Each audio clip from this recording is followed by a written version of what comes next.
네, 계속해서 장맛비 집중호우 소식 계속 전해드립니다. 서울 전역에 호우경보가 내려진 가운데 도로와 하천 곳곳이 통제가 되고 있습니다. 서울 잠수교도 수위가 빠르게 상승하면서 보행자는 물론 차량까지 통행이 전면 통제됐습니다. 현장에 취재기자 나가 있습니다. 배민혁 기자. 네, 서울 잠수교에 나와 있습니다. 네, 오전에 인도가 통제가 됐고요. 오후부터는 차량 통행도 금지된 거죠? 네, 그렇습니다. 2시간쯤 전에 제가 잠수교 소식을 전해드릴 때 서 있을 수 있었던 공간에도 물이 들어찼습니다. 수위가 6m에 이르자 안전을 위해 오후 2시 15분부터는 차량 통행을 제한한 건데요. 지금은 수위가 6.4m에 이르는데 3시간 전과 비교하면 1m 정도 높아진 수준입니다. 이 밖에도 서울 곳곳의 주요 도로와 하천이 통제됐습니다. 서울 동부간선도로는 수락 지하차도부터 성수 분기점까지 전 구간에 걸쳐 양방향이 통제됐습니다. 또 증산교 하부도로와 영동 1교 하부도로는 물론 조금 전에는 올림픽대로 일부 구간과 노들로 여의 상류 나들목이 통제됐습니다. 중랑천과 불광천 등 하천 29곳과 둔치주차장 4곳도 출입이 통제된 가운데 서울 목감천과 도림천에는 홍수주의보가 발령됐습니다. 서울시는 오늘 아침 호우주의보가 경보로 격상되면서 비상근무 체제도 1단계에서 2단계로 상향됐습니다. 서울시와 소방당국은 지난밤부터 일부 침수된 지역에 배수 작업을 지원하고 쓰러진 나무를 치우는 등 모두 50건 이상 조치했다고 밝혔는데요. 지금까지 비로 인해 다친 사람은 없는 것으로 파악됐습니다. 비는 오후에 그칠 것으로 보이는데 산지와 하천 주변, 저지대 등 침수 취약 지역은 출입을 피하시는 게 좋겠습니다. 또 지하철이나 버스가 비로 인해 지연되지는 않는지 안전 안내 문자를 확인하시길 바랍니다. 지금까지 서울 잠수교에서 YTN 배민혁입니다. 네, 경기와 인천 등 수도권 지역에도 폭우가 쏟아지면서 피해가 잇따랐습니다. 어제도 큰 비가 내렸던 파주에서는 저지대가 침수가 됐고 외국인 노동자를 비롯해서 6명이 컨테이너에 고립되기도 했습니다. 현장에 취재기자 나가 있습니다. 유세연 기자. 네, 경기 파주시 월롱면에 나와 있습니다. 네, 경기도에 비 피해가 잇따르고 있고요. 지금 나가 있는 곳 인근에서 사람들이 고립됐었는데 모두가 구조된 겁니까? 네, 다행히 모두 구조된 상황입니다. 지금 파주 비 소식 전해드리면요. 계속 거센 비가 쏟아지다가 지금은 조금 잦아든 상태입니다. 밤부터 이어진 비에 저지대가 침수되면서 사람들이 고립되는 사고가 있었는데요. 지금 보시면 물이 많이 빠져있는 상태이긴 하지만 아직 자동차 일부는 물에 잠겨 있습니다. 오늘 오전 9시 50분쯤 제 뒤로 보이는 회색 컨테이너 위에 사람이 있다는 소방 신고가 접수됐습니다. 주변이 온통 물바다라 컨테이너에서 벗어나지 못하는 상황이었던 건데요. 소방이 현장에서 외국인 노동자 등 6명을 구조했고 다행히 다친 사람은 없었습니다. 건물 관계자들도 이런 상황을 예상하지 못한 듯 놀란 모습이었는데요. 반응을 들어보시겠습니다.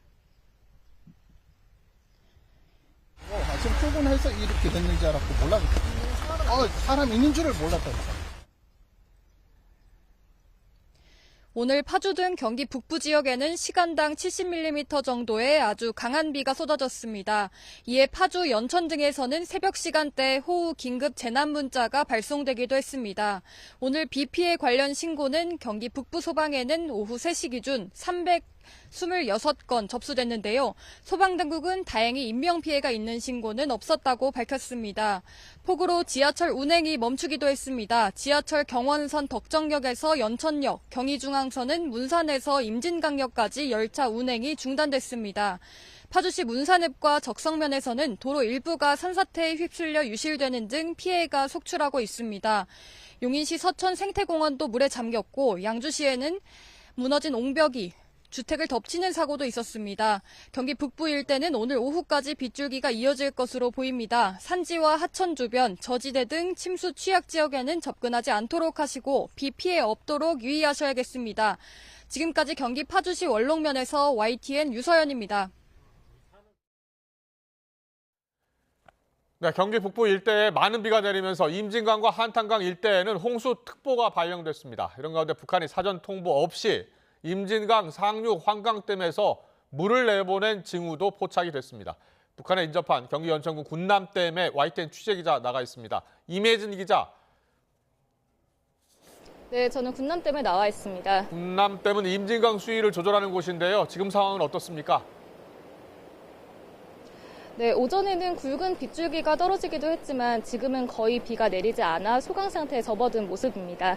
하지만 어제 오늘 쏟아진 비로 군남댐 수위가 올라가면서 현재 군남댐의 13개 수문이 모두 열려 있고 계속해서 물을 방류하고 있습니다. 제 뒤로 황토색 흙탕물이 거센 물살을 일으키면서 지난 모습을 보실 수 있을 텐데요. 초당 방류량은 2,400톤에 달합니다. 군남댐 수위는 오후 3시 기준 31.6m로 오전보다는 조금 낮아졌습니다. 한기 수위인 40m까지는 8m가량 남았습니다.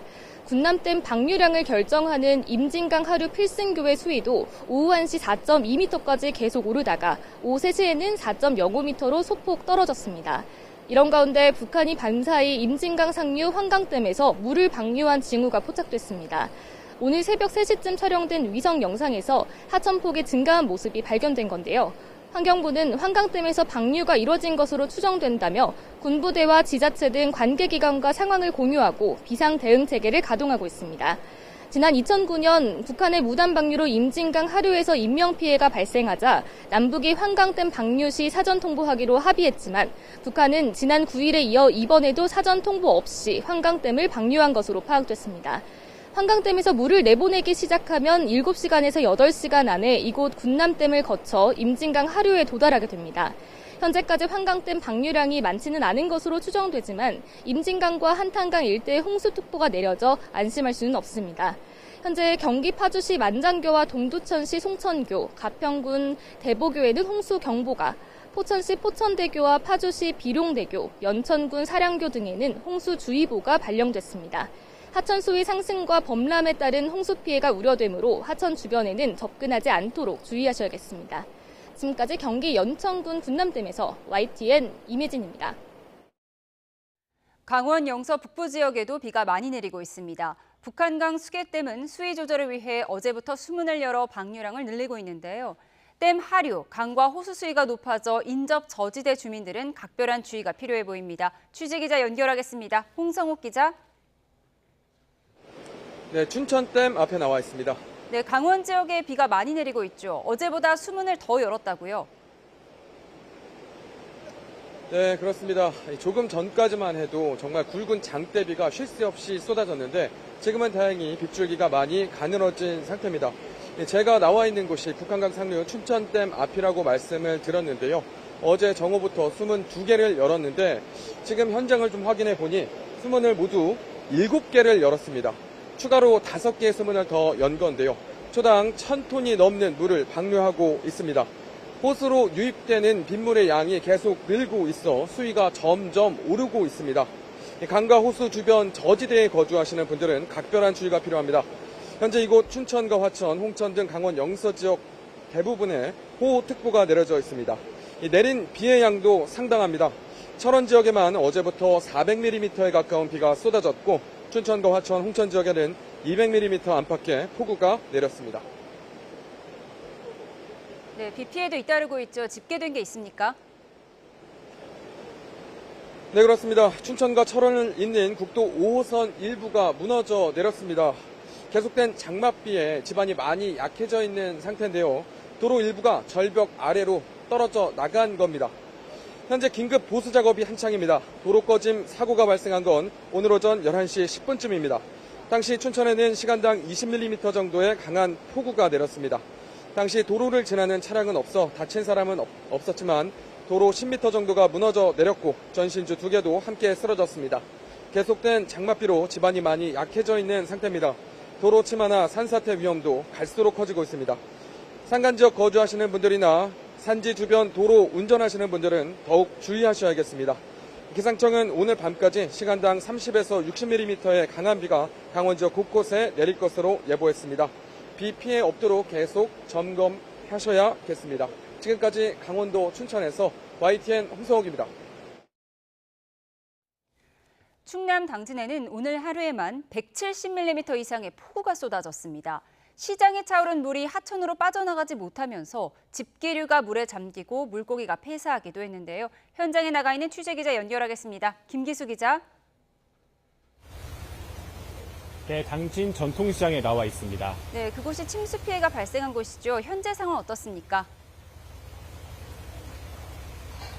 네, 제가 있는 곳은 침수 피해가 발생한 가게입니다. 보시는 것처럼 원래 이곳에는 회가 가득해야 되지만 침수 피해를 입으면서 지금은 텅 비어있는 모습입니다. 이쪽 수조를 보겠습니다. 이쪽 수조에도 물고기가 원래 가득 찼습니다. 하지만 침수되면서 모터가 고장났고 물고기가 모두 폐사하면서 지금은 이렇게 텅 비어있는 모습입니다. 이곳 상인들은 짧은 순간에 많은 비가 쏟아지면서 물이 역류했다고 말합니다. 직접 들어보시죠. 이 물이요, 막 삽시간에 들었어요, 삽시간에. 막 이게 파도 쳤어요, 파도. 물이 여기까지 막 차가지고 파도 쳤는데 이 물이 다 안으로 다 들었어요. 역류해서 여기. 침수가 발생할 당시에 CCTV 화면을 확보했는데요. 화면을 보시면 짧은 순간에 물이 차올라 시장 중앙도로가 물바다로 변한 모습을 볼 수 있습니다. 상인들이 힘겹게 이동하고 차가 지나다닐 때마다 파도 같은 물결이 일고 집기류들이 동동 떠다니기도 합니다. 지금은 물이 빠져나간 상태인데요. 상인들이 물에 젖은 집기류를 밖으로 꺼내고 내부를 청소하는 등 복구 작업에 나섰습니다. 네, 근처에 제방이 유실된 곳도 있다고요. 네, 이곳 근처에 있는 용현저류지 이 제방이 일부 유실됐습니다. 용현동에 있는 유치원과 주택도 침수 피해를 입었는데요. 차가 침수되긴 했지만 다행히 유치원 건물 안으로 물이 차진 않았습니다. 하지만 하천이 범람하면서 일부 주택은 집 안까지 물에 잠기고 진흙밭으로 변해버리는 등 침수 피해가 잇따랐습니다. 당진의 한 초등학교에선 1,300명이 학교 건물 2층 이상으로 대피했다가 물이 빠지면서 귀가했는데요. 애초 소방당국엔 300명이 구립됐다는 신고가 접수됐는데 실제로는 더 많았던 겁니다. 고등학교 정문과 인근 골목길이 침수되는 피해도 있었습니다. 당진시는 당진천의 범람이 우려되자 직원 400명을 동원해 안전조치에 나섰습니다. 충남 서산에선 호수공원 인근 도로가 물에 잠기면서 현장에 소방대가 출동해 조치에 나서기도 했습니다. 충남에선 이번 비로 부여와 보령 등 8개 시군에서 58명이 대피했고 여객선 7개 항로가 통제됐습니다. 현재 충남에 내려졌던 호우특보는 모두 해제된 상태입니다. 당진에는 오늘 하루에만 170mm, 서산, 대산에는 150mm가 넘는 많은 비가 쏟아졌습니다. 내일까지 충남권엔 30에서 100mm, 많은 곳엔 120mm 이상의 비가 예보돼 있습니다. 침수와 산사태 등 피해가 없도록 각별한 주의가 필요합니다. 지금까지 충남 당진 전통시장에서 YTN 김기수입니다.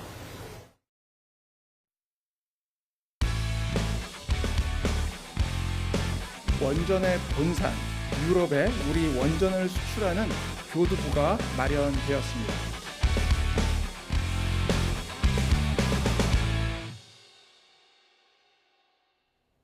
한국 원전이 프랑스를 제치고 아랍에미리트 바라카 원전 이후에 15년 만에 수출이란 쾌거를 이뤘습니다. 어젯밤 체코 정부가 한국 수력 원자력을 신규 원전 우선 협상 대상자로 선정했다고 발표했는데요. 어떻게 이런 쾌거를 이룰 수 있었는지, 또 앞으로의 진행 과정은 어떻게 되는지 한국수력원자력 황주호 사장 모시고 알아보겠습니다. 어서 오세요. 어서 오십시오. 안녕하세요. 안녕하세요. 네, 우리나라도 원전 강국인데 프랑스도 워낙 강국이었기 때문에 그렇습니다. 경쟁이 치열했다고 들었습니다. 네, 치열했습니다. 예. 어제 발표가 있었는데 언제 들으셨어요? 발표 나기 한 5분 전쯤에 들었습니다. 예. 네. 워낙 경쟁이 치열했기 때문에 네. 확률이 50대 50이었다라고 하던데요. 마지막까지도 알 수 없습니다. 그런데 체코가 선택한 이유가 있었을 거 아닙니까? 체코 총리가 발표할 때 발표하면서 모든 지표에서 한국 수력 원자력이 우세했다 이렇게 발표를 했습니다. 예. 즉 가격, 그다음에 기술력 모든 면에서 우수했다 이렇게 생각합니다. 네. 예. 그런데 우선 협상 대상자로 선정됐다는 건 정확하게 어떤 의미인가요? 지금부터 한 6개월 동안 예. 아주 상세한 기술을 놓고 다시 한번 쳐다보고 그리고 가격이라든가 공기라든가 이런 것들에 대해서 최종 조정을 하는 과정을 거쳐서 이제 계약에 들어가게 됩니다. 그렇군요. 예. 예. 프랑스도 대통령까지 나서서 적극적으로 네. 수주하려고 했다고 들었습니다. 예. 프랑스와 우리나라가 경쟁력이 있는 부분이 구체적으로 어디입니까?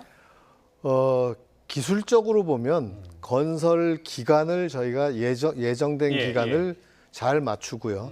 또 주어진 예산 안에서 그것을 마무리를 합니다. 다른 나라들이 그것을 못합니다. 대부분 공기를 수년씩 연착한다든가. 그렇군요. 예. 예. 네, 이제 두코바니 신규 원전 2기는 이제 확정이 된 네. 거고요. 그리고 테물린 지역에 원전을 짓게 되면 그것도 한수원이 맡게 될 수 있다고 하던데요. 네. 그러면 2+알파인가요? 원래 한 기로 시작했다가 네. 체코 정부가 3개를 더 추가해서 짓겠다고 이제 계약을 발표를 하면서 예. 구속력 있는 제안서를 내라 이렇게 해서 냈고, 이번에 우선 두코바니 2개를 짓고 예. 테물린 2개는 한 5년 뒤에 또 계약하는 걸로 이렇게 예정하고 있습니다. 그렇군요. 이제 원전을 이제 2개 짓고 또 2개를 더 지을 수 있다. 네. 이게 사업 규모가 상당히 크더라고요. 24조 원이요? 어저께 총리가 예. 체코 총리 밝힌 바에 따르면 예. 한 호기당 한 12조씩 해서 한 48조 정도. 48조까지 늘어날 수 있는 예, 거군요. 예. 이번에 보니까 민관 합동 팀을 꾸려서 네. 이제 경쟁에 나선 거더라고요. 예. 어떻게 되는 겁니까? 일단 그 총괄을 저희 회사가 네. 민간을 다 모읍니다. 그래서 한국수력원자력이요? 예, 한국수력원자력, 한국전력기술, 뭐 한국 해결인력주식회사, 예. 또 건설회사 이렇게 다 모아서 그 입찰서 작성팀을 만들고, 그렇군요. 예. 예. 그리고 이제 이 정부가 또 저희 앞에 장애물을 다 치우는 역할을 해주십니다. 예. 네. 지금 화면이 나오고 있는데 네. 지금 뭐 가상동 같습니다. 저렇게 이제 짓게 되나 보죠? 예, 그렇습니다. 예.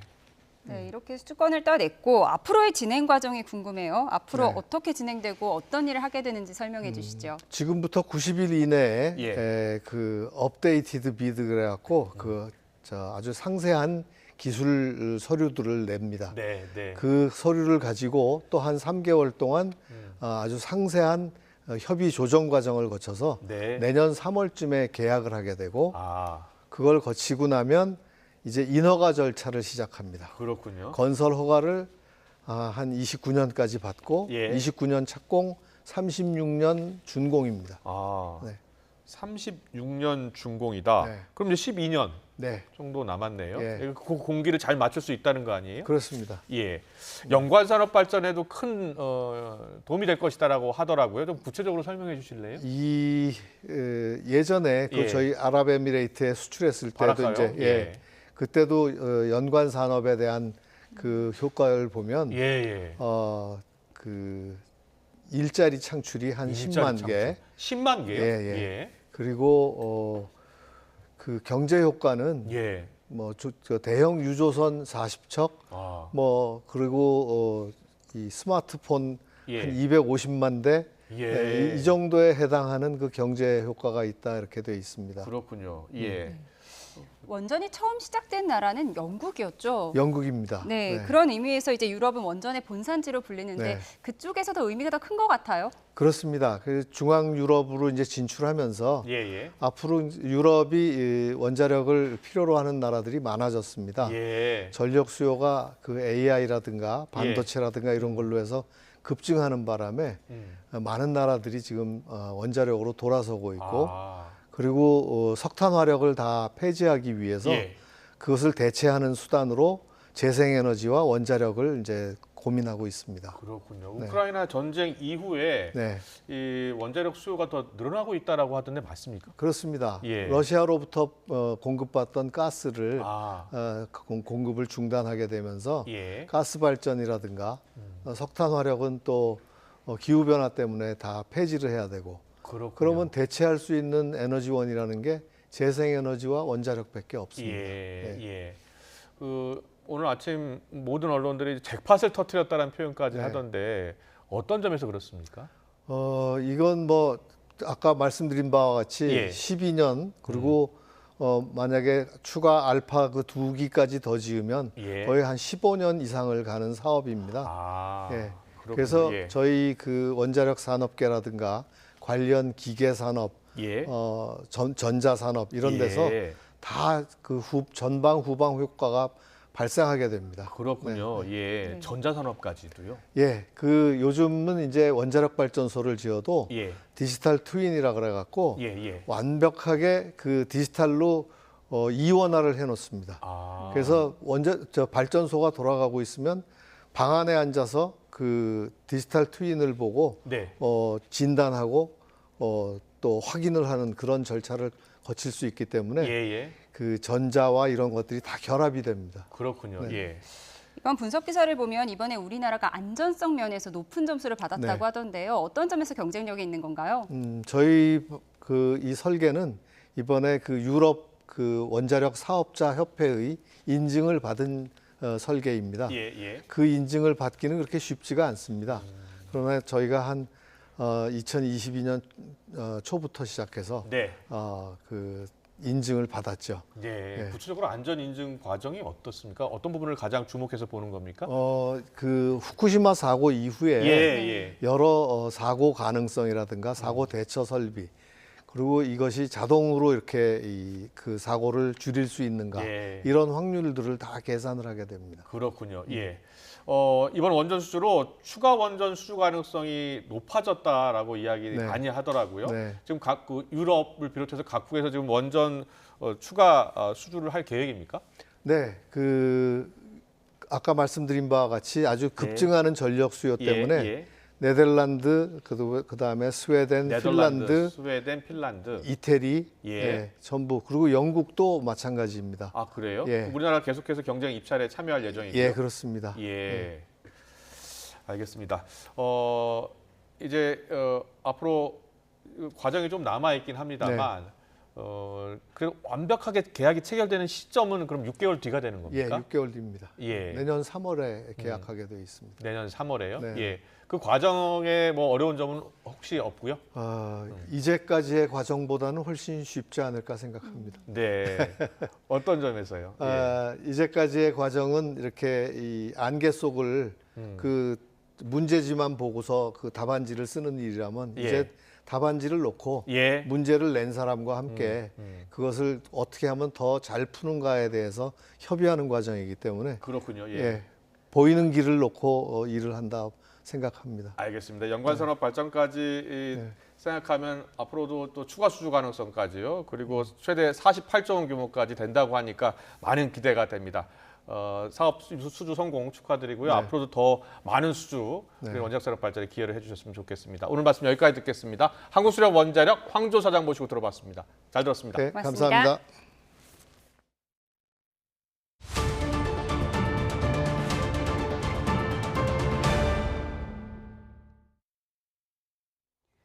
윤석열 대통령은 전북에서 열린 27번째 국민과 함께하는 민생토론회에서 한국이 체코 원전 건설 사업의 우선 협상 대상자로 선정된 일을 거듭 강조했습니다. 탈원전 정책을 극복하고 원전 산업을 회복시키겠다고 말했는데요. 윤 대통령의 발언 직접 들어보겠습니다. 내년 3월에 본계약이 체결이 되면은 공사비만 한 24조 원 정도 됩니다. 무엇보다 유럽의 그 원전을 우리가 수주할 가능성이 아주 거의 높아졌다는 것이 매우 의미가 있습니다. 탈원전 정책을 극복하고 세계적인 추세에 따라서 다시 원전 산업을 회복시켜서 우리 산업 전체가 또 우리 지역 전체가 여기에 큰 혜택을 보게 될 것입니다. 국제 원전 시장에 교두보를 마련해서 많은 국민들이 여기서 좋은 일자리를 갖게 되고 우리 경제가 발전할 수 있는 출발점이 될 수 있도록 정부도 잘 관리를 할 것입니다. 최근 서울 등 수도권 집값이 다시 들썩이고 있는 가운데 정부가 정주 여건이 좋은 지역에 2029년까지 시세보다 크게 저렴한 23만 6천 호를 분양하겠다고 밝혔습니다.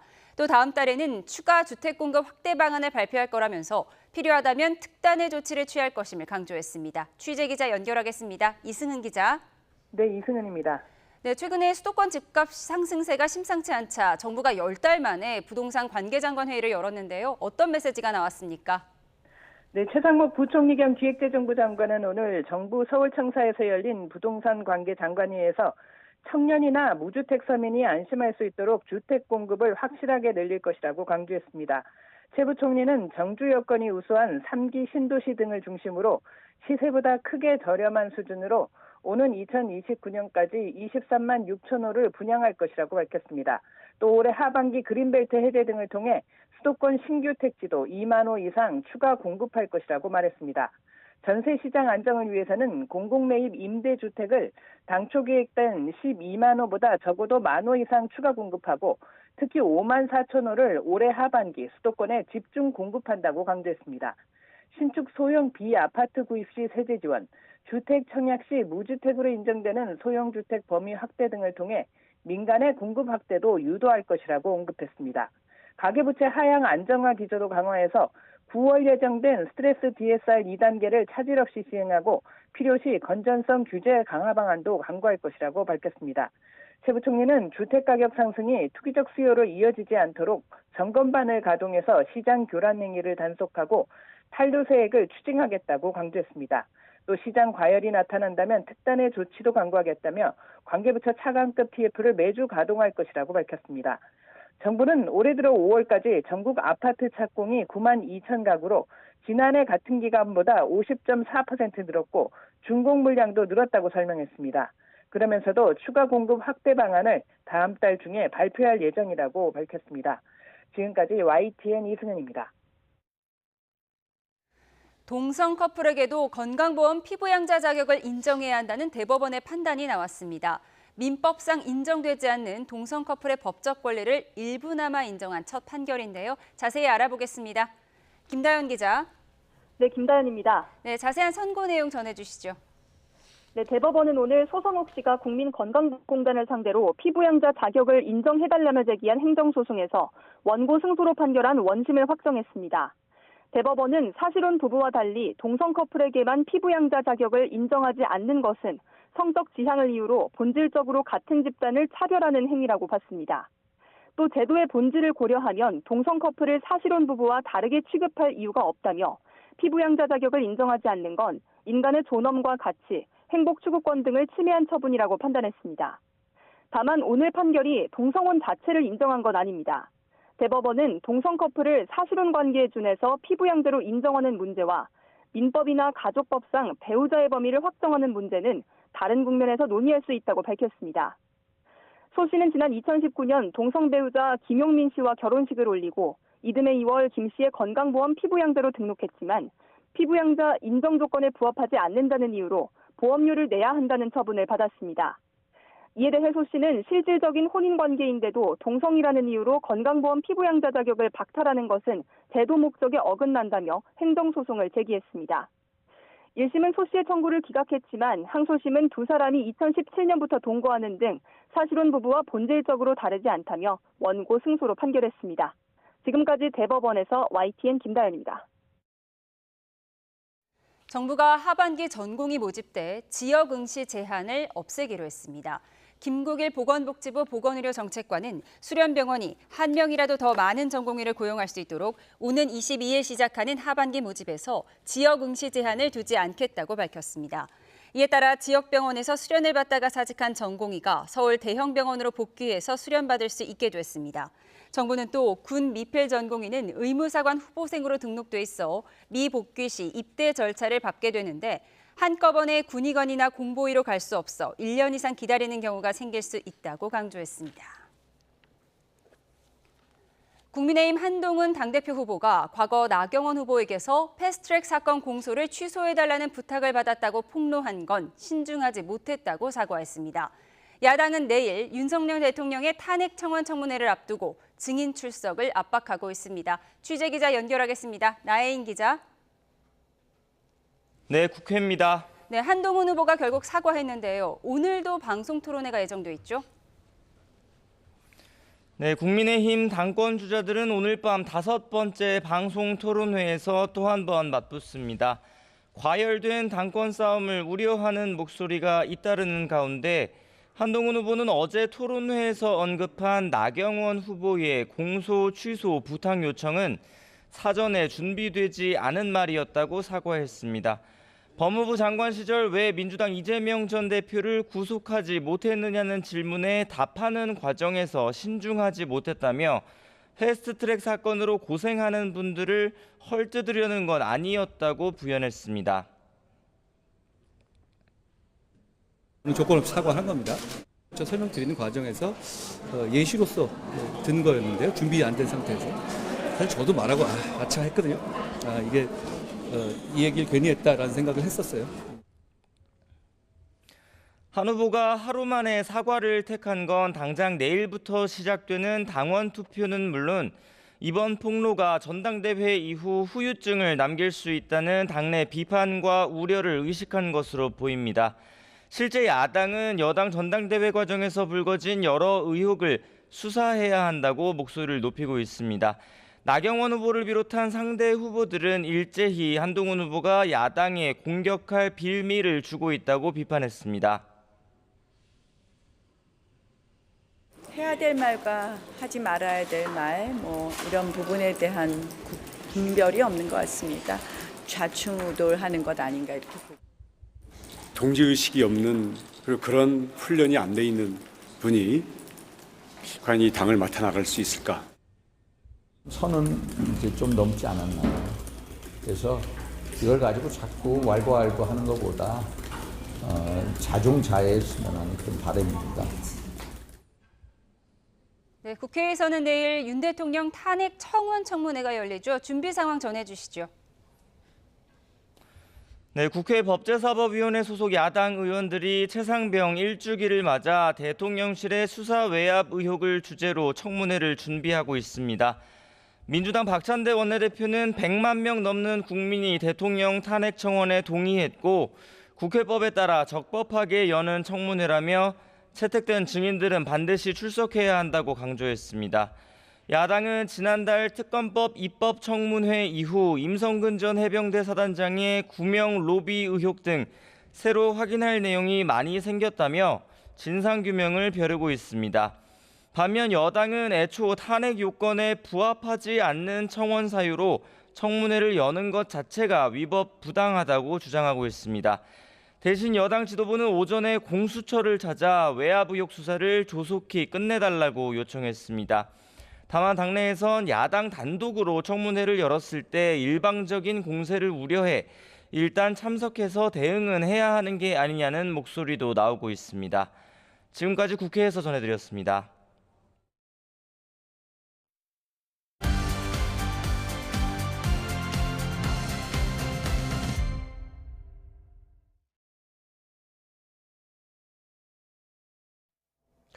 네, 더불어민주당 당대표 선거에 나선 이재명, 김두관, 김지수 후보 간 첫 토론회가 오늘 열렸습니다. CBS 토론회였습니다. 김두관 후보는 이재명 후보가 감독과 선수가 되면 망한다면서 자신이 히딩크 감독처럼 대선에 출마할 선수들을 잘 관리해서 대선 경쟁력을 높이겠다고 했습니다. 이에 대해서 이재명 후보는 윤석열 정권이 있는 게 바람직한지 없는 게 바람직한지 모를 그럴 상황이라면서 전쟁 같은 정치에서 자신의 역할이 있을 것이다라고 답을 했습니다. 국민의힘 한동훈 전 비대위원장이 제안한 최상병 특검법 제3자 추천안에 대해선 의견이 엇갈렸습니다. 김두관 후보는 우리 당 안이 통과되기가 쉽지 않다면서 유연하게 고려하자고 했지만 이재명 후보는 현재 특검법이 더 정의롭다면서 반대했습니다. 전날 나경원 후보의 패스트트랙 공소 취소 부탁을 자신이 거절했다라고 한 한동훈 후보. 당내 반발이 커지자 SNS를 통해서 신중하지 못했다면서 사과 입장을 먼저 밝혔는데요. 자, 오늘 정치원은 김두관, 이재명 후보의 첫 벽돌 인터뷰 듣고 시작하겠습니다. 혹시 내가 당대표가 되더라도 2026년 지방공천은 하지 않겠다고 약속해 주실 수 있습니까? 저는 그런 약속의 말씀하시는 게 이해가 되지가 않습니다. 당원 당규를 제가 어떻게 될지도 알 수 없고 대선을 나갈지 안 지금 나갈지 많은 우리 당원들이 걱정하는 게 당원 당규를 고쳐서 실제 자기 대표가 할 수 있거든요. 그렇지 않습니다. 그건 한번 나중에 현행 당원 당규에 보면 1년 전에 사퇴를 해야 되기 때문에 네. 2026년 3월 2일까지 사퇴를 해야 돼요. 그런데 개정된 당원 당규를 보면 2026년 지방선거를 공천하고 나갈 수 있게끔 당원 당규를 고쳤다는 말씀을 드리고요. 전혀 사실이 아닙니다.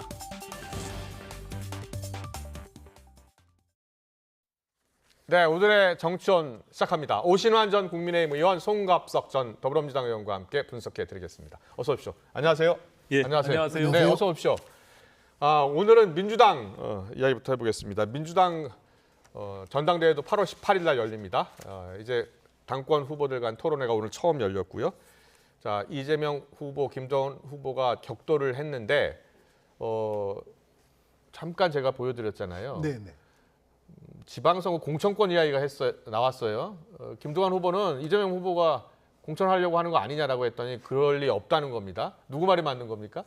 뭐 일단은 경선이니만큼 예. 뭐 김두관 후보 입장에서는 할 만한 질문을 한 거고요. 아, 그래요? 예. 그다음에 조금 이제 이런 오해를 받을 수 있는 게 예. 이번 전대를 앞두고 저희가 당헌 당규 개정을 그렇습니다. 하지 않았습니까? 예. 그럴 때 이제 대표 임기와 관련해서 네. 대선 1년 전, 그러니까 내후년 3월에는 그만둬야 되는데 예. 그것이 기존의 룰이었는데 그걸 바꿨잖아요. 예. 당무위 결정으로 그럴 만한 특별한 사유가 있으면 달리 정할 수 있다. 달리 정할 수 있다. 라고 바꿨기 때문에 예. 뭐 김두관 후보 입장에서는 네. 또 당연히 경선을 하고 있으니까 예.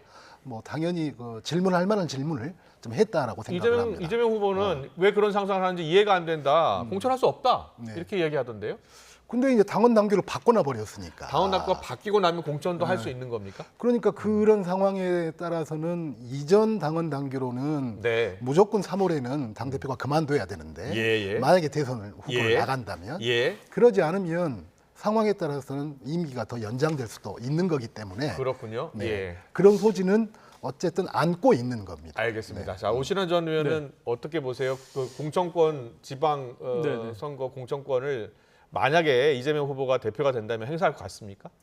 일단은 당원 당규 자체를 사실은 어떻게 보면 위인설법이라고 지적받으면서도 예외 조항을 뒀잖아요. 예, 그렇기 예. 때문에 당 대표를 계속 지위를 운영할 수 있다는 조항이거든요. 네. 근데 이제 이재명 대표의 답변이 저는 좀 의아스러운 게 전혀 당원 당규 개정한 걸 모른 것처럼 그렇게 할 수 없다라고 딱 잘라 얘기하는데 김두관 후보는 그 당원 당규 개정한 내용들을 묻고 있는 거잖아요. 그러면 이제 본인은 자기는 그럼에도 불구하고 확실하게 나는 3월에 사퇴하겠다. 네. 왜냐하면 대선을 나가려면 사퇴해야 되는 거잖아요. 근데 대선을 나가는데도 그 예외 조항을 적용해서 자기가 당대표를 유지하면 결국에는 그 이후에 한 7개월, 대선 7개월 남은 순간에 당대표 임기를 그만두게 되거든요. 그러고 나서 바로 대선 경쟁에 뛰어들 수 있기 때문에 사당화된 민주당으로서는 당대표 지위를 계속 유지하고 더구나 연임까지 하고 그다음에 대권으로 가게 되면 이재명 대표가 당연히 대권 주자가 될 것으로 보여지는 그런 수순으로 가는 거 아니냐 이런 의심의 눈초리를 가질 수밖에 없죠. 그러니까는 저게 1인 독재 체제의 민주당이 아니냐 이런 지적을 받고 있는 거거든요. 근데 엉뚱한 답변을 하고 있으니까 저는 좀 보면서 의아스러운 측면이 있었습니다. 예, 1극 체제에 대한 질문도 있었습니다. 민주당이 이재명 후보 1극 체제로 흘러가는 것 아니냐라는 것에 대한 의견을 물었는데 이재명 후보가 당원을 폄하하는 것이다라고 답을 했습니다. 1극 체제 이야기가 당내에서도 있잖아요. 네. 김두관 후보는 민주당의 DNA가 많이 훼손되는 느낌이다라고 오늘 이야기하더라고요. 그러니까 김두관 후보가 이야기하는 민주당의 DNA라는 게 역동성, 다양성, 또 민주성 이런 것 아니겠습니까? 또 그런 거에 대한 우려가 있는 것은 맞고요. 그렇지만 어쨌든 이재명 후보 입장에서는 숙명처럼 안고 있는 문제다라고 생각합니다. 1급 체제라고 하는 것은. 그래서 그러한 어떤 일부의 비판이나 그런 시각이 있다 할지라도 결국 대권이라고 하는 걸 통해서 이재명 대표가 얼마만큼 리더십을 발휘해서 잘 극복해 나가느냐에 따라서 1극 체제다라고 하는 어떤 비판 자체도 어떤 식으로 이제 넘을 수도 있는 문제다라고 생각합니다. 근데 이제 문제는 어떻게 넘는다는 거죠? 결국 당원들이 선택한 결과다라는 게 이재명 후보의 입장이에요. 이게 당원들의 선택으로 대표가 된다고 해서 그 1극 체제가 극복된다라고 생각하지는 않고요. 그 이후에 보여지는 리더십을 통해서 어떻게 극복할 수 있느냐라고 하는 문제이기 때문에 그것은 이제 이재명 대표가 숙명처럼 안고 넘어야 될 부분이다라고 생각을 하고 저는 오히려 현재의 최고위원 후보군, 분포, 또 그분들이 선거운동을 하는 방식 이것이야말로 1극 체제의 단면을 가장 좀 정확하게 보여주고 있는 것이 아닌가. 그렇게 보시는군요. 네, 예. 그러니까 뭐 친명이 아니라고 불릴 수 있는 후보는 단 한 명도 없고, 예. 그리고 그분들이 앞다퉈서 뭐 이재명 대표와 가까운 네. 서포터즈 역할을 하고 있는 예. 각종 뭐 그 어떤 포털이나 이런 곳에 가서 자기의 강한 주장을 하고 있고, 이런 모습이 저는 오히려 현재의 일극 체제의 한 단면을 보여주는 모습인 것 같아서 참 안타깝습니다. 알겠습니다. 이재명 대표가 오늘 토론회에서 이렇게 얘기했습니다. 당원들이 민주적으로 선택을 했고 지지가 80%가 넘는 상황인데 이것이 일극 체제라고 의미하는 것은 아니지 않느냐라는 주장이었습니다. 네. 저 일극 체제, 뭐 이재명의 사당화 이 부분은 지난 총선 과정에서 공천을 통해서도 이미 예고된 바가 있고요. 네. 지금 이제 송갑석 의원님 말씀처럼 지난 21대 때는 그래도 지도부의 다른 목소리에 대표적으로 송갑석 의원님 계셨잖아요. 네. 근데 지금은 최고위원 후보들 모두가 지금 컷오프되고 8명 모두가 어떻게 하면은 이재명 대표를 내가 옹호하고 보호할 것이냐. 단순히 이재명을 위한 어떤 최고 지도부가 만들어지는 그런 모습으로 가고 있단 말이죠. 그렇기 때문에 이런 민주적 다양성들을 포용하는 그런 정당으로서의 모습을 다 잃어가고 있는 것에 대한 우려를 표하는 거예요. 그래서 일극체제라고 지금 지적받고 있는 것이고 이재명 대표가 왜 연임을 하려고 하냐라는 김두관 후보의 질문에 사실 당대표가 아무런 실익도 없고 어떤 권한도 가진 게 없다라고 하는 그 말씀 자체가 굉장히 공허하게 들리는 게 그러면 도대체 왜 나왔느냐. 그게 뭐 지금 윤석열 정부와 자기가 가장 지금 폭정을 하고 있는 윤석열 정부를 자기가 심판할 수 있다. 이런 건데 그거 굉장히 공허하게 들려요. 김두관 후보 못합니까? 아니 송갑석 의원님도 할 수 있는 그런 일들을 민주당에서 왜 이재명 대표가 연임을 해야 되느냐, 역사를 깨고 그 부분에 대한 물음에 대한 답변이 해소되지 않았다. 저는 이렇게 봅니다. 그 답변이 좀 부족했다고 보시는 거죠? 그렇습니다. 알겠습니다. 오늘 현안 중에 최혜병 특검법 제3자 추천안에 대한 생각을 또 후보들에게 물었는데요. 김두관 후보는 검토를 해야 된다, 고려해야 된다라고 했지만 이재명 후보는 반대했습니다. 그러니까 이재명 후보의 주장은 최혜병 특검법 제3자 추천안을 고려 안 한다. 현재 특검법대로 하는 게 정의롭다고 생각한다라고 했고요. 한동훈 후보가 제안한 안도 지금 현재 안이 국회 통과 어렵기 때문에 유연하게 대응을 해야 한다는 게 이제 김두관 후보의 입장이었습니다. 자, 어떻게 보세요?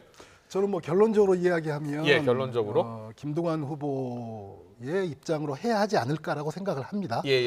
그런데 김두관 후보의 입장으로 해야 한다. 하지만 조금 더 이재명 유연하게 후보의 대응을 영향력이 좀 높잖아요, 당내에서. 그다음에 이제 이재명 후보께서도 지금은 저렇게 정확하게 말씀을 하고 계시고, 그다음에 또 이재명 후보가 이야기하는 보다 더 정의로운 방식이다라고 하는 것에 또 틀린 이야기도 별로 없습니다. 그렇지만 결국은 이 상태로 핑퐁 게임으로 간다라고 한다면 국민들의 피로감도 높아지고 또 실질적으로 최상병 문제에 대한 진실을 밝히는데도 계속 문제가 되기 때문에 특히나 이제 뭐 한동훈 후보가 어쨌든 유력하지 않습니까? 당 대표로. 그래서 한동훈 후보가 당선이 되고 그러면 그다음에 또 그 원내 일정으로 봐서도 내일이 최상병 일주기인데. 원래 오늘 민주당은 국회를 열어서 이 특검법을 다시 처리하고 싶어 했는데 어쨌든 여야 협상이 안 돼서 미뤄지고 있는 것 아닙니까? 그래서 제가 볼 때 눈치가 원내 야당의 원내도 민주당의 원내도 조금 숨고르기를 하고 있는 것 같습니다. 그렇군요. 그래서 좀 더 지켜봐야 되겠네요. 그래서 뭐 제3자 추천안 등으로 해서 여당과 협상을 할지 아니면 뭐 상설특검법을 뭐 추진을 한다든지 좀 이런 식으로 해서 조금 숨고르기를 하고 있는 것이기 때문에 이건 조금 더 지켜봐야 되지 않을까라고 생각합니다. 알겠습니다. 오늘 발표된 여론조사를 잠깐 볼까요? 민주당 차기 당대표 적합도 여론조사 잠깐 보고 가겠습니다.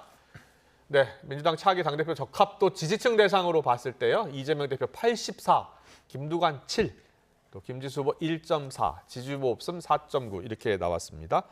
네, 전국민 대상도 볼까요? 전국민 대상은요. 이재명 후보 43.4, 김두관 후보 24.5, 김지수 2.4 이렇게 나왔습니다. 어떻게 읽고 해석하는 게 좋을까요?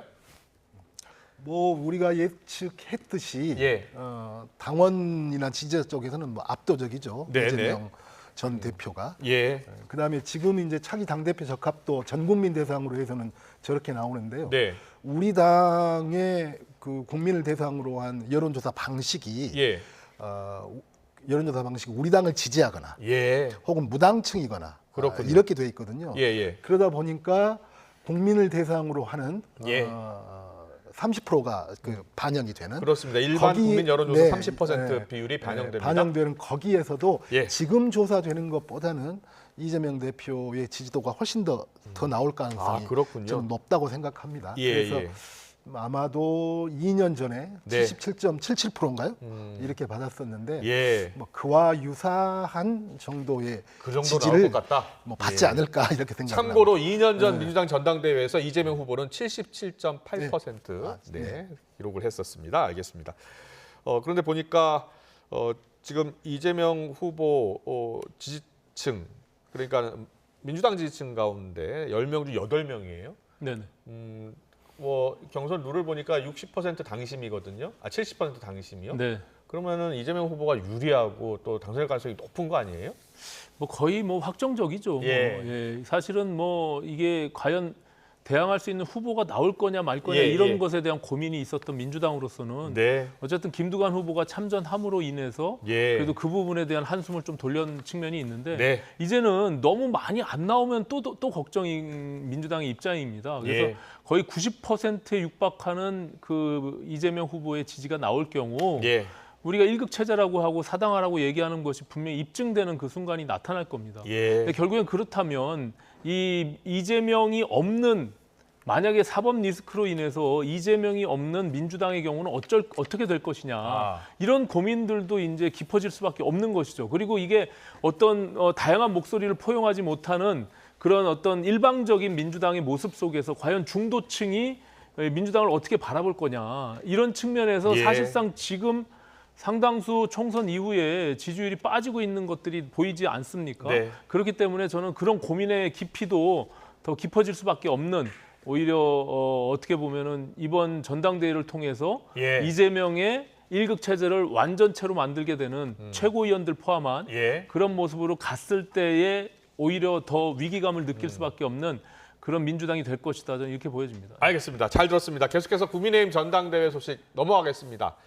이 정도면 자폭전대 아니냐라는 말이 당내에서도 나오고 있는데요. 어제도 폭로전이 이어졌고 그 후폭풍이 오늘도 계속 이어지고 있습니다. 영상으로 만나보고 오겠습니다.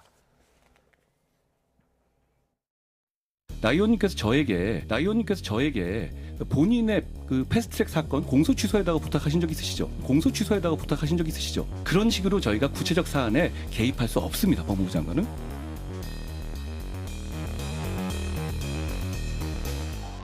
민주당의 의회 폭주가 언제부터 시작되었습니까?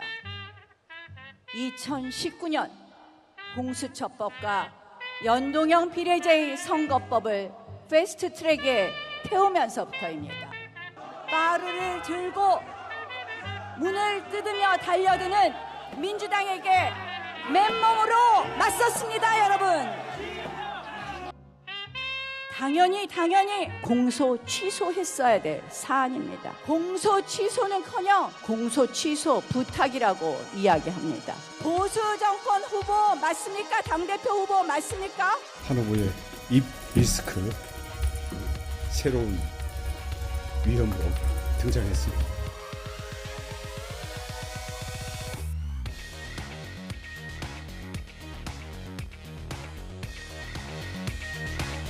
서로가 범죄 행위들을 나란히 증언하고 있는 만큼 응당하게 수사도 나란히 잘 받기를 바랍니다. 공소 취소에다가 부탁하신 적 있으시죠? 빠루를 들고 달려드는 맨몸으로 맞섰습니다, 여러분.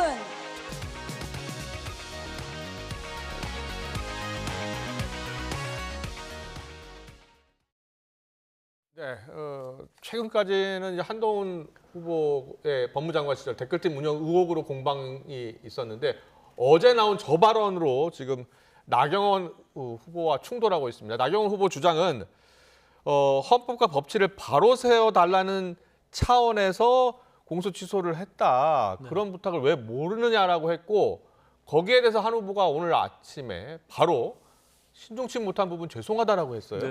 자, 이 당에서 국민의힘 안에서 이 네. 패스트트랙 과정에서 있었던 공소 취소 발언을 어떻게 당내에서 보고 있고 한 후보의 발언을 어떻게 해석하고 있는 거예요? 일단은 저 패스트트랙에 대해서 예.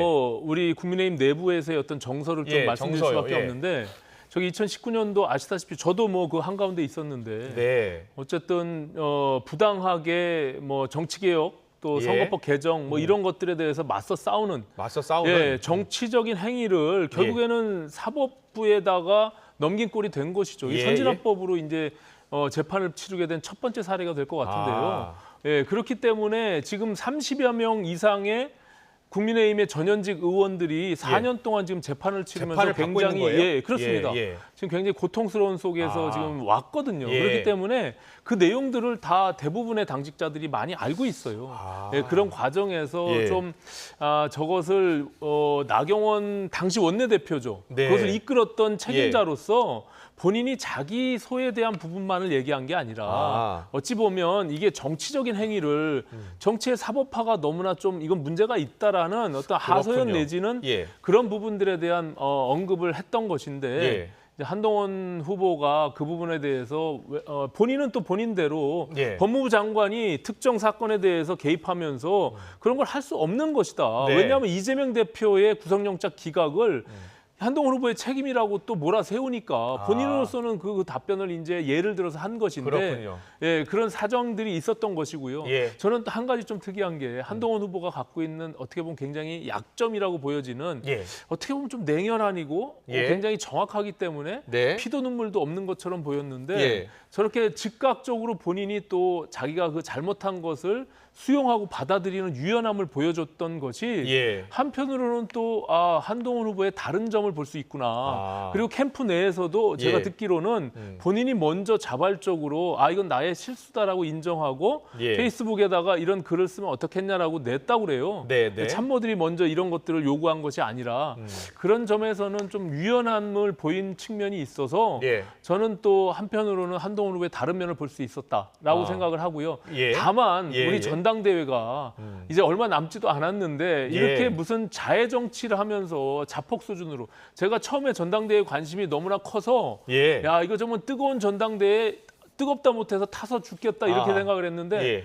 자폭하다가 사실은 타서 죽을 것 같아요. 그래서 이제는 조금 예. 정상적으로 좀 돌아와서 네. 우리가 당이 어떻게 변화하고 혁신할 것인지 이런 어떤 건강한 어떤 토론 나머지 2번 남았거든요. 예, 예. 그런 토론 속에서 전당대회를 마무리했으면 좋겠다 이런 생각 같습니다. 그렇군요. 그런데 오늘 뭐 후폭풍이 계속 나오고 있는 게 원희룡 후보, 뭐 홍준표 시장도 앞으로 무엇을 더 까발릴지 걱정이다. 네. 이렇게 이야기하고 있고 김기현 의원도 동지들 고통에 2차 가해를 하고 있다. 2차 가해 하지 말라 이렇게 한 후보가 부적절한 발언을 했다라고 비판을 하고 네. 있고 그게 이어지고 있는 것 같은데요. 네, 한 후보는 예. 뭐 즉각적으로 이 부분에 대해서 예. 페이스북에 이제 사과 표명을 했고요. 예. 다만 지금까지는 오히려 한동훈 후보에 대한 모든 면을 공격하면서 다 까발렸잖아요. 예. 문자도 그렇고 그것이 예. 결국엔 어떤 의도로 그렇게 했는지를 지금 또 장해찬 전 최고의 경우 댓글 문제 이런 부분들도 다 마찬가지입니다. 네. 예, 그런 고통 속에서 사실은 본인이 그걸 극복하는 과정 속에서 언급한 것인데 예. 즉각적으로 이 부분에 대해서 본인이 실수를 했다는 걸 인정했기 때문에 네. 더 이상 이거 가지고 오히려 공방이 있어서는 저는 뭐 부적절하다 생각하고요. 예. 민주당에서 오히려 이걸 가지고 좀 과하게 해석하면서 무슨 뭐 자꾸 수사를 받아야 된다는 등 한동훈 특검에 또 다른 빌미를 제공했다는 등 하는 것은 저는 오바스럽다 이렇게 생각합니다. 그렇군요. 근데 민주당에서는 지금 한동훈, 나경원, 원희룡 후보 나란히 수사를 받아야 된다는 입장을 밝혔고요. 또 조국 전 대표도 나섰습니다. 범죄 집단의 자백쇼 같다. 뭐 이렇게. 요즘 뭐 우스갯소리로 민주당은 줍줍하고 있다. 그렇게 보세요. 예. 스스로 폭로가 막 하고 있으니까 오직 했으면 국민의힘 김영우 전 의원 같은 예. 경우는 이건 무슨 뭐 단품 요리도 아니고 부패 수준으로 아주 깔아주고 있다라고 예. 하는 어떤 자조 섞인 예. 것들이 나오고 있는데 분명히 이 발언은 어쨌든 전당대회라고 하는 공간에서는 네. 한 후보의 실수죠. 예. 본인도 인정했듯이. 그렇군요. 예. 제가 이제 조금 다른 측면에서 예. 제가 그 한 후보 발언을 보면서 네. 제가 최근에 봤던 어떤 드라마 생각이 났습니다. 어떤 드라마인데요? 최근에 삼식이 삼촌이라고 예. 하는 OTT 드라마를 예. 봤는데 거기 주인공인 송강호의 대사가 이런 예. 게 있습니다. 모든 사람은 타고난 천성과 살아온 관성으로부터 벗어날 수 없다. 예. 이게 딱 그 한동훈 후보한테 대비가 되더라고요. 그렇게 한동훈 후보의 예. 타고난 천성은 어떤 거냐면 예. 모든 토론도 예. 어떤 싸움, 이겨야 하는 이런 걸로 보는 것 같습니다. 네. 그러다 보니까 그다음에 또 그 한 후보의 토론하는 그 어떤 방식이 이런 거잖아요. 예. 상대방이 했던 말, 상대방이 했던 행동, 그걸 가지고 꼬투리를 잡아서 공격을 하는 거잖아요. 예. 이런 천성이 유감없이 발휘된 거고. 그다음에 살아온 관성으로는 검사로서의 관성이죠. 예. 우리가 마치 검사들이 캐비넷에 묵혀 있는 사건이나 정보를 예. 끄집어내서 뒤늦게 뭔가 예. 일을 진행을 하고 이런 것들을 보는 듯한 좀 느낌이었습니다. 예. 네. 그래서 어쨌든 이러한 천성과 관성으로부터 뭐 이번에 네. 당대표는 될 것 같은데요. 유연한 모습을 볼 수 있었다라고 또 이렇게 어쨌든 해석하는 이러한, 분도 있고. 예. 천성과 관성으로부터 많이 좀 벗어나려고 하는 것, 예. 이것이 한 후보의 과제가 아닐까. 알겠습니다. 성 의원님 말씀대로 이런 어떤 전당대회나 예. 어떻게 보면은 검사 시절에서 법무부 장관으로 공직에 있었던 사람이 정치권에 와서 비대위원장으로는 선거를 이끌었던 어떤 장본인이었고요. 이제 예. 진짜 본격적으로 무대에 오르는 그런 과정이 아닐까. 그래서 네. 본인도 그 천성과 관성에서 좀 벗어나려고 예. 저렇게 즉각적으로 또 바로 인정하는 그런 모습을 보인 게 아닌가 저는 이렇게 보여집니다. 그렇군요. 당원 투표가 내일부터 시작이 됩니다. 그런데 투표율이 높아지면 한 후보에게 유리할 것이라는 관측이 나오는데 어떤 이유 때문이에요? 그렇습니다. 왜냐하면 이게 예. 지난번 이준석 당대표 시절에 예. 저희가 27만 명 정도에 대한 투표권자가 그랬거든요. 그때 당원이요? 예, 그렇습니다. 예, 지금 예. 84만 명이 됐거든요. 그렇죠. 예. 굉장히 지금 뭐 급격하게 많이 늘어난 상태이고요. 네. 그렇기 때문에 어떤 특정 당협위원장이나 국회의원들이 네. 이제 그 오다를 해가지고 이것을 통제할 수 있는 그런 수준을 벗어났습니다. 예. 그렇기 때문에 민심의 흐름이 예. 결국엔 당심으로 영향을 미칠 수밖에 없는 그런 과정이기 때문에 예. 결과적으로 투표율이 높게 나타나면 예. 그것이 결과적으로 그렇게 반영이 될 것이다라는 어떤 확신을 그렇군요. 갖고 있는 것이죠. 예. 근데 지난번에 이준석 대표의 경우는 45% 투표율을 가졌거든요. 예. 그럼에도 불구하고 이준석이라는 어떤 당대표가 30대 당대표가 출연한 것이고요. 네. 지금의 민심의 흐름대로 만약에 반영이 된다면 저는 네. 한 50% 이상 투표율이 나오면 예. 저도 뭐 한동훈 후보가 1차 투표에서 거뜬하게 그렇게 보시는군요. 이기지 않을까 이렇게 예, 보여집니다. 1차 투표, 2차 투표 가능성 때문에 어제 나온 여론조사를 저희가 그래픽으로 보여드렸는데 오신환 전 의원께서는 1차에서 끝날 가능성이 있다라고 이야기하고 계시고 어떻게 보세요? 어쨌든 최종 발표는 다음 주 화요일 23일이지만 그러니까요. 예. 투표는 그러니까 모바일 투표는 내일부터 진행되는 거 아니겠습니까? 예, 맞습니다. 그다음에 합동 유세는 다 끝났고 예. 토론회만 오늘 하고 내일 그렇습니다. 남았는데 그 이틀 동안 결국 한동훈 대표의 이 발언이 이제 마지막 어느 정도 영향을 미칠까요? 마지막 격전이 될 것 같은데 예. 뭐 제가 그냥 예. 그냥 제3자 입장에서 볼 때는 과연 그 전까지는 1차 투표에서 한동훈 후보가 그냥 이기지 않을까라고 했는데 이것이 이제 어떤 영향을 미쳐서 그렇군요. 2차 투표까지 갈 수 있느냐 없느냐. 네. 근데 결국은 설사 2차 투표를 간다 할지라도 네.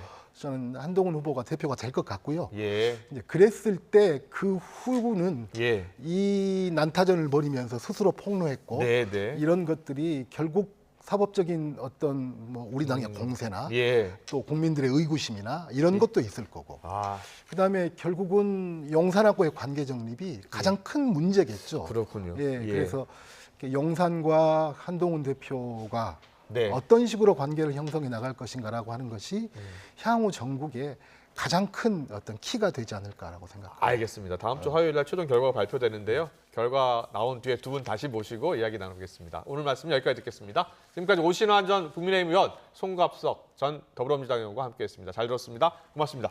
고맙습니다.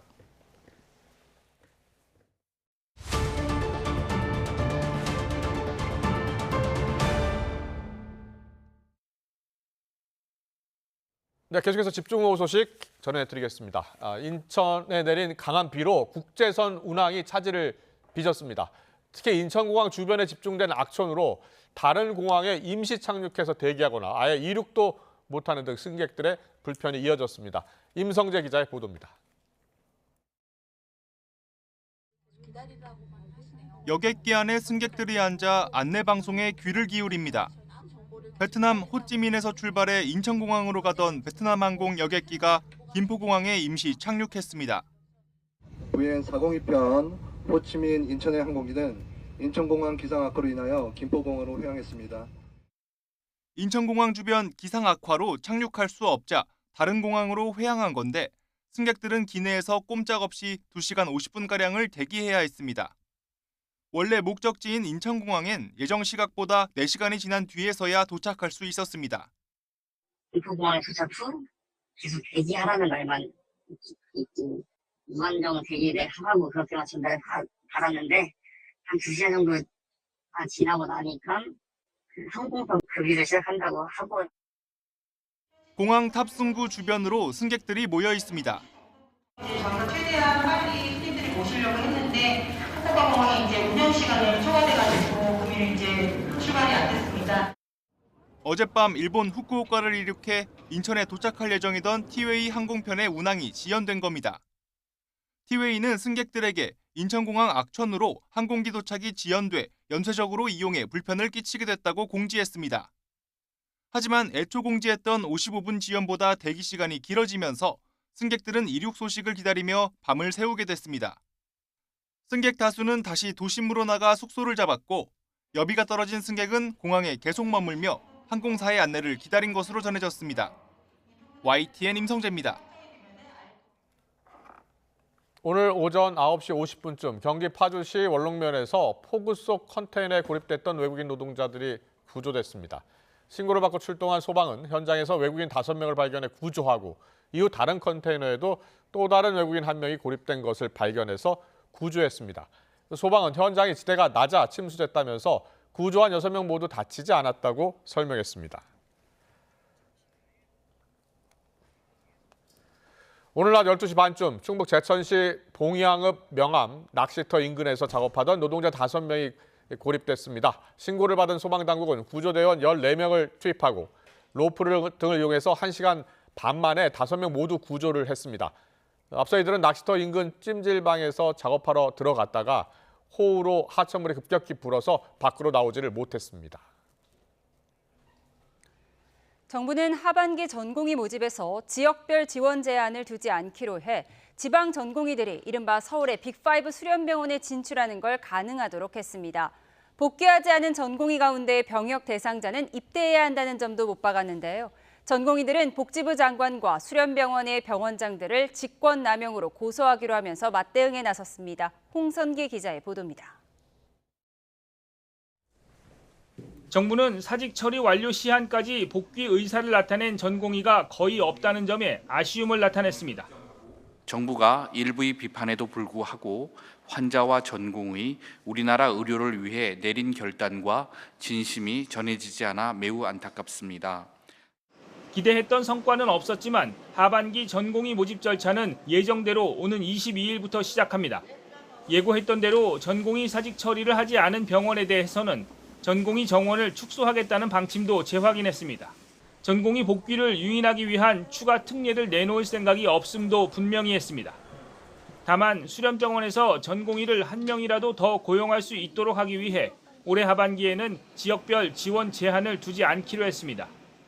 지방에서 수련하던 전공의들이 이른바 빅5 수련병원에서 수련할 길을 열어준 건데 얼마나 유인 효과를 거둘지는 미지수입니다.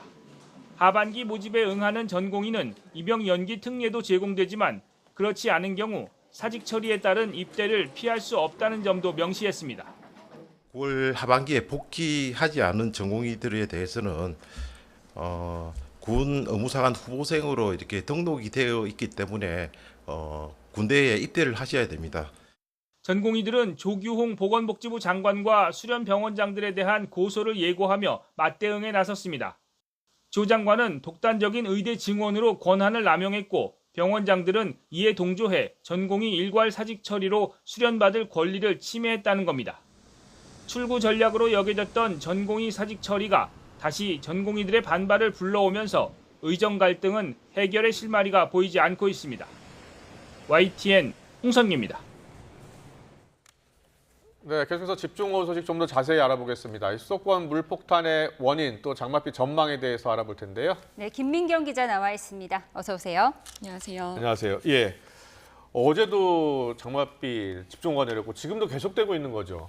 네, 맞습니다. 예. 이틀째 밤사이 수도권, 특히 경기 북부를 중심으로 예. 네, 폭우가 쏟아졌습니다. 예. 화면 보실까요? 네. 어제 오후 7시부터 오늘 낮 12시까지의 강수량입니다. 이 경기 파주 도라산에는 348.5mm, 인천 강화에 347mm 등 이 파주와 강화에는 시간 300mm 이상 내렸고 예. 이 오전에 경기도 평택에는 시간당 89mm, 충남 당진에 시간당 87mm 등 이 오늘도 시간당 70mm가 넘는 극한 호우가 쏟아졌습니다. 네, 우리가 보통 집중호우라고 하면 시간당 몇 밀리미터 내리면 집중호우라고 하나요? 보통 시간당 30mm가 넘으면 집중호우라고 얘기를 하는데요. 네, 밤사이 많은 비로 어제도 9시 49분을 기준으로 이 경기 파주 장단면을 시작으로 오늘 새벽 4시 12분까지 총 21건의 호우 긴급 재난 문자가 발송됐습니다. 네. 오늘 새벽 수도권 폭우의 원인은 어디에 있습니까? 네, 원인을 설명하기 전에 네, 현황 먼저 확인해 보겠습니다. 현황부터 볼까요? 네, 지난 16일 그러니까 그제 오후 7시부터 오늘 오전 7시까지 36시간 동안의 강수량을 살펴보면요. 이 경기 파주 판문점에 614.5mm가 기록이 됐고요. 이 파주 곳곳에도 500mm 이상, 그리고 연천, 동두천에 400mm 이상, 경기 북부를 중심으로 300mm가 넘는 많은 비가 내렸습니다. 예. 네, 그럼 이 원인도 한번 짚어볼까요? 네, 원인을 보게 되면 밤사이에 이렇게 야행성 폭우라고 하는 게 발생을 하는데요. 네, 우리나라 장마철 특징 중 하나입니다. 이 대기 하층에서 강하게 부는 바람인 하층 제트 때문인데요. 이 낮에는 태양이 땅에 햇볕을 쬐면서 이 지면이 뜨겁게 달아오릅니다. 이 땅 온도가 오르면서 대기 하층의 공기가 상승하는 난류가 발생하는데요.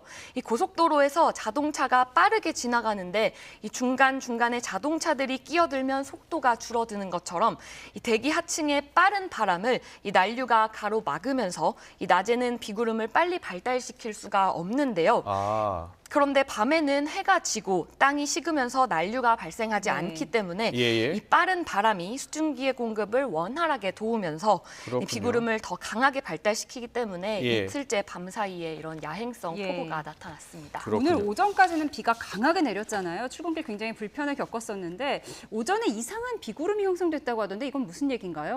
네, 맞습니다. 레이더 보면서 설명드리겠습니다. 한반도 가운데 이렇게 보라색으로 둘러싸인 남색의 비구름이 보이실 겁니다. 여기 보이는데요. 이 동서로 길게 그리고 남북으로 길게 이렇게 거꾸로 기역자로 위치해 있습니다. 이 발생 원인이 다른 두 비구름이 합쳐진 겁니다. 우선 이 동서로 긴 비구름. 다른 곳은 이렇게 노란색, 연두색이지만 이 지역만 이렇게 남색과 보라색으로 표시되어 있죠. 이 지역에만 강하게 비구름이 발달한 건데요. 이 남쪽에 있는 북태평양 고기압의 영향으로 아래에서는 이렇게 따뜻한 공기가 위로 밀어 올리고 북쪽에서는 차고 건조한 공기가 누르는 건데 이 철판 찍어 누르는 것처럼 균일하게 압축되는 게 아니라 위아래에서 공기가 서로 밀다가 이렇게 찬 공기가 더 강하게 내려오는 곳에서는 이렇게 비구름이 더 발달하는 겁니다. 그리고 이렇게 남북으로 형성돼 있는 긴 비구름은 서쪽에서 들어오는 저기압 때문인데요. 이 서해상에 지금 비구름이 끊겨 있는 거 보이시죠? 네, 여기가 바로 저기압입니다. 저기압은 이렇게 시계 반대 방향으로 회전하면서 공기를 섞고 있기 때문에 이 지역에는 비구름이 없는 건데요. 이 저기압이 이렇게 수증기를 불어넣고 이 남동쪽의 북태평양 고기압이 가장자리에서도 이렇게 수증기가 계속해서 불어들고 있어서 두 개가 중첩되면서 이렇게 강한 비구름이 만들어진 겁니다. 이렇게 동서로 긴 비구름은 이동하면서 지속성이 긴 반면 이렇게 남북으로 만들어진 띠 모양의 비구름은 강하게 내리지만 이렇게 이동하면서 지속성이 짧은 시간이 있습니다. 네. 이틀째 밤사이에 많은 비가 내려서 걱정인데요. 예보는 어떻습니까? 네, 오늘 오후부터 내일 새벽까지 예상 일기도 보면서 설명드리겠습니다. 오늘 밤부터 내일 아침까지인데요. 네, 중부는 이렇게 저녁에 곳곳에서 소강 상태를 보이다가 점차 그치겠지만 이번에는 남부지방입니다. 이렇게 오늘 밤부터 비구름대가 유입되면서 내일 오후까지 지나가겠는데요. 기상청이 내일 새벽까지 남부지방에 시간당 20에서 30mm의 강한 비가 내리겠다고 예측을 했습니다. 하지만 지난 화요일 새벽 전남 남해안에 시간당 100mm가 넘는 강한 비가 쏟아졌죠. 이렇게 작고 강한 동그란 비구름대가 발달을 하면 충분히 이번에도 시간당 100mm가 넘는 극한호우가 쏟아질 수 있는 상황이라 이 남부지방의 호우는 예의주시할 필요가 있어 보입니다. 네, 마지막으로요. 오늘하고 내일 그리고 모레는 어떻게 예보가 돼 있습니까?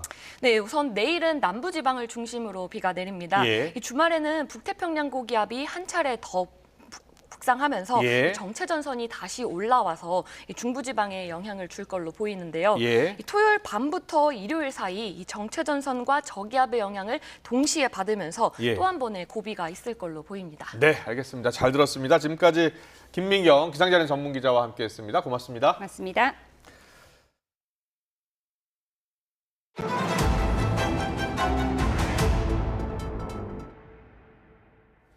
네, 서울을 비롯해서 수도권 대부분 지역에 지금 호우 경보가 발령 중이고요. 비 피해가 잇따르고 있습니다. 네, 시청자 제보 영상으로 본 피해 상황 사회부 신규혜 기자와 알아보겠습니다. 어서 오세요.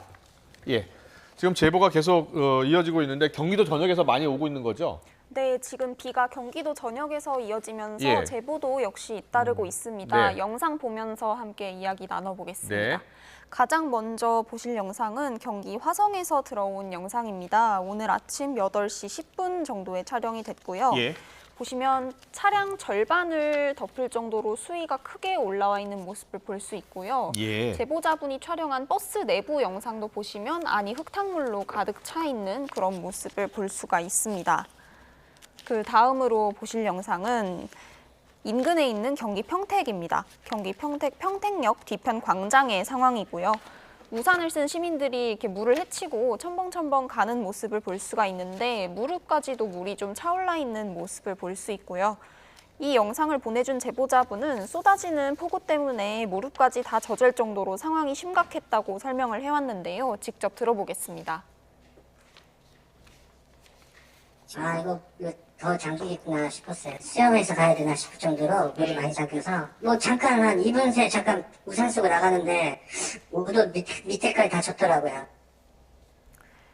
네, 이번에는 역시 같은 평택시 장당동에 있는 지상 주차장의 상황입니다. 저지대에 있는 곳으로 보이는데 물이 가득 차서 차가 잠겨 있고요. 이 영상을 보내주신 분은 2번에 걸쳐서 사진과 동영상을 보내줬는데 처음에 오전 9시쯤에는 주차장에 흙탕물이 좀 차는 정도여서 사람들이 한두 명씩 찾아와서 차를 빼는 상황이었다고 설명을 했는데요. 그로부터 1시간 반 정도 지난 뒤에 이렇게 아예 물이 가득 차서 차들이 다 침수가 됐다고 합니다. 네, 다음 영상 보겠습니다. 네, 이번에는 경기 오산에서 들어온 영상입니다. 아침 8시 반쯤에 촬영된 오산시 원동 인근 도로 모습이고요. 도로 곳곳이 물에 잠겨서 자동차들도 제 속도를 내지 못하고 천천히 가는 모습 볼 수 있는데요. 네, 우회전을 못하게 했네요. 보니까 경찰차가 막고 있네요. 네, 예. 맞습니다. 예. 일부 구간이 아예 흙탕물로 뒤덮여서 저렇게 경찰차가 도로 자체를 막고 진입을 네, 통제하는 오산천 인근 모습입니다. 주민들은 대피령이 내려지기도 했었죠. 네, 맞습니다. 다음 영상 보겠습니다. 네, 다음은 김포입니다. 김포 통진읍 주택가 앞이고요. 차량이 물살을 가르면서 천천히 나아가고 있는 모습을 볼 수 있고요. 이 영상을 보내주신 분은 2018년 여름에도 비슷한 피해가 있었다면서 하수가 역류해서 이런 일이 일어난 것 같다고 설명을 해왔습니다. 다음 영상 보시면요. 경기도 용인입니다. 수도권 제2순환고속도로 포곡터널 근처 상황이고요. 산에서 흙더미가 쏟아져 내려오고 그 밑에서 소방차가 경광등을 켜고 차량들 진입을 통제하고 있는 모습을 볼 수가 있습니다. 제보자는 포곡터널 인근 봉담 방향 도로변에 토사가 무너져서 통행이 통제되고 있다고 설명을 했는데요. 직접 들어보겠습니다. 거기가 다 무너져가지고 도로를 완전히 한쪽을 다 덮어가지고 그 밑에 혹시 뭐 차량 피해는 없는가 모르겠어요. 그래도 그 지역이 옆으로 계속 굉장히 가팔라서 네, 다음은 인천입니다. 인천 가정동에 있는 봉수대로 상황이고요. 역시 차들이 물을 가르면서 지나가는 모습을 볼 수 있고 당시 출근하고 있었던 제보자분은 평소에 막히지 않았던 도로인데 물이 차면서 이례적으로 차량 통제가 이뤄졌다고 설명을 해왔습니다. 다음은 파주로 가보겠습니다. 오늘 아침 6시 40분쯤에 경기 파주시 문산읍에 있는 아파트에서 촬영된 영상이고요. 보시면 뒤에 있는 산비탈이 무너져서 저렇게 나무들이 놀이터 입구 쪽까지 밀려 내려온 모습을 볼 수가 있습니다. 제보자분은 이렇게 밤사이에 뒷산이 무너져 내렸다면서 이 시간대에 사람이 있었다면 큰 사고로 이어질 뻔했다고 걱정을 전하기도 했습니다. 네, 다음 영상 보겠습니다. 정전된 것으로 보이는데요. 네, 맞습니다. 양주 백석읍에 있는 주택인데요. 옆에 옹벽이 무너져 내리고 그 여파로 지붕도 일부 부서진 모습을 볼 수가 있습니다. 네, 곳곳에서 피해가 잇따랐고요. 제보를 보내주셨고 영상을 좀 저희가 전해드렸는데 수도권 지금 10개 하천에 홍수특보가 내려진 상황 아닙니까? 네, 맞습니다. 예. 수도권 주요 하천들에 홍수특보가 발령됐고 서울 시내 29개 하천들에는 출입 통제 조치가 내려지기도 했는데요. 예. 인접한 지역마다 침수 또는 범람으로 피해를 입었다는 제보가 잇따르고 있습니다. 영상 함께 보시면 우이천 모습 먼저 보시겠습니다. 예, 우이천입니까 저희가? 네, 맞습니다. 예. 서울 월계동 우이천이고요. 하천변이 물에 잠기면서 어디가 산책로고 어디가 원래 우이천이었는지 그렇네요. 구분이 되지 예. 않습니다. 제보자는 물에 잠긴 이 지역이 상대적으로 지대가 높은 곳인데 이렇게까지 잠긴 모습은 처음 봤다고 전해오기도 했습니다. 그렇군요. 다음은요? 네, 다음은 서울 도림천입니다. 예, 도림천이요. 예, 서원보도교 인근의 상황이고요. 신림동입니다. 예. 네, 여기도 역시 마찬가지로 산책로 전체가 물에 잠겨서 물바다가 된 모습을 볼 수가 있습니다. 네. 다음은 오산입니다. 경기 오산 은계동에 있는 오산천 인근 모습이고요. 물이 불어나서 역시 산책로도 잠기고 나무도 겨우 윗부분만 드러나 있는데 부유물들도 보시면 매우 빠른 속도로 떠내려가는 모습을 볼 수가 있습니다. 네. 마지막으로 제보는 어떻게 우리가 받고 어떻게 제보를 할 수 있습니까? 네, 제보는 카카오톡으로 가능합니다. 카카오톡으로 뉴스는 YTN 또는 제보는 YTN 검색하셔서 친구 추가해 주시면 쉽게 제보할 수 있고요. 예. 전화로는 02398-8282나 02398-8585로 전화를 주시면 쉽게 제보해 주실 수 있습니다. 예. 다만 폭우에 다치지 않도록 제보하기 전에 무엇보다 안전에 유의하시는 게 먼저라고 당부드리겠습니다. 그렇군요. 제보가 지금 이 시간도 계속 들어오고 있는 거죠? 네, 맞습니다. 예. 알겠습니다. 제보하실 때 꼭 안전을 꼭 확보하시고 영상을 좀 보내주셨으면 좋겠습니다. 지금까지 사회부 신기혜 기자와 함께했습니다. 잘 들었습니다. 고맙습니다. 네, 자, 계속해서 이번에는 자동차를 몰 때, 특히 도로에 물이 들어찼을 때 자동차 운전을 어떻게 해야 될지 고민하시는 분들이 많아서 네, 저희가 전문가 그렇습니다. 연결을 좀 알아보려고 합니다. 네, 운전하고 가다가 차량이 침수됐을 때 어떻게 대처해야 할지 김필수 대림대 미래자동차공학부 교수 알아보겠습니다. 교수님 나와 계십니까? 네, 안녕하세요. 네, 안녕하세요. 이거 운전하다가 가다가 도로에 갑자기 물이 차오를 때가 있잖아요. 네. 운전자가 가장 먼저 고려해야 할 점이 뭡니까? 일단은 침수도로 자체를 봤을 때는 지나가지 않는 게 제일 좋습니다. 예, 그러니까 예. 우회도를 찾는 것이 제일 좋고요. 왜냐하면 예. 또 초행길인 경우에는 물의 깊이를 전혀 알 수가 없어요. 네. 내가 아는 길이다 그러면은 대략 감이 오거든요.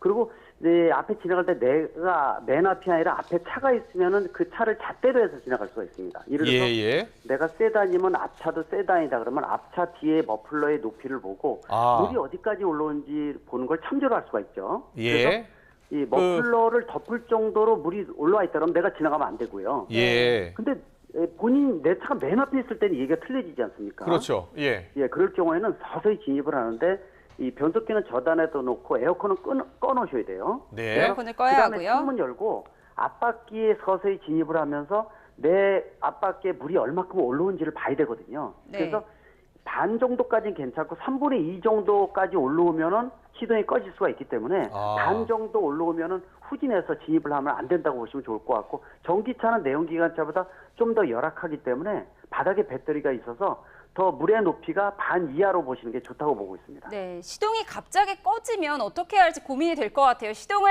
빨리 켜서 그 대피를 해야 하는 건지 아니면 꺼지면 바로 탈출을 해야 하는 건지 어떻게 해야 하나요?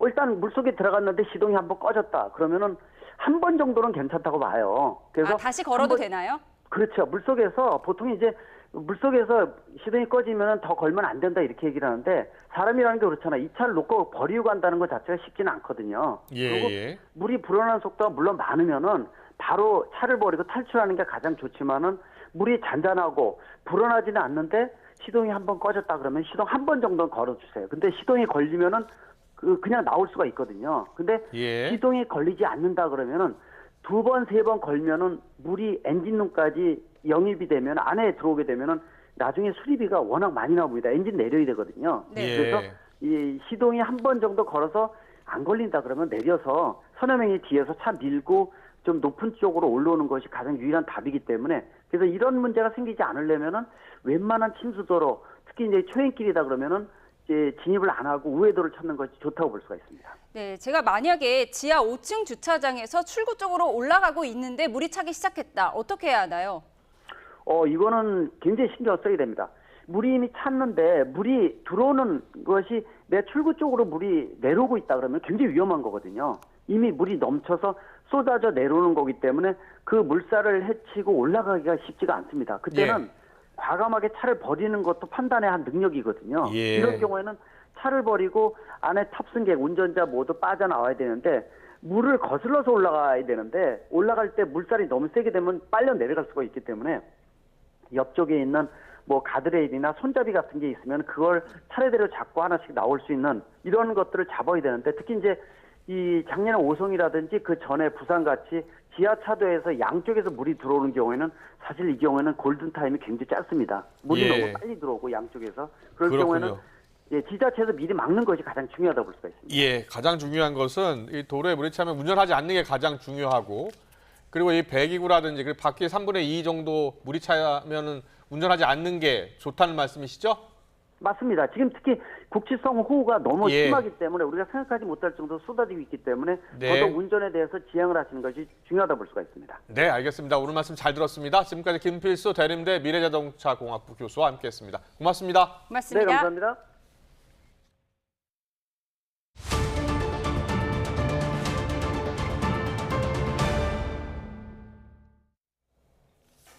또래 여학생을 폭행한 10대들이 검찰에 넘겨졌습니다. 폭행 장면을 직접 촬영하기도 했는데 신고하면 인생을 망쳐놓겠다며 협박하는 모습까지 고스란히 담겼습니다. 유서연 기자가 단독 취재했습니다.